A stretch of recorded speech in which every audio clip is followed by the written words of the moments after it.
નમસ્કાર મિત્રો, વિડીયોમાં તમારું સ્વાગત છે। જી હા મિત્રો, અત્યારે હાલના મોટા અને મહત્વના સમાચાર સામે આવી રહ્યા છે। તો મિત્રો, સમાચારમાં વાત કરીએ તો અમદાવાદમાં રોગચાળાનો અહંકાર। અમદાવાદ શહેરમાં ડિસેમ્બર મહિના દરમિયાન પ્રાણીજન્ય રોગચાળાએ માથું ઉંચક્યું છે।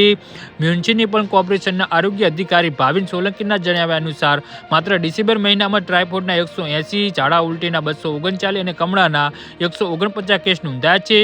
શહેરના સરસપુરા, રખિયાલ, બાપુનગર, દાણી લીમડા અને ખાડિયા જેવા 26 વિસ્તારોમાં પાણીની પાઇપલાઇન લીકેજની ગંભીર સમસ્યાઓ સામે આવી છે, જેના કારણે પીવાના પાણીમાં પ્રદૂષણ ભેળવવાની શક્યતા વધી છે। તો તંત્ર દ્વારા પરિસ્થિતિને કાબૂ લેવા માટે અત્યાર સુધીમાં 6000 જેટલા પાણીના સેમ્પલ લેવાયા છે અને 40000 જેટલા કોલરિંગ ટેસ્ટ હાથ ધરવામાં આવ્યા છે।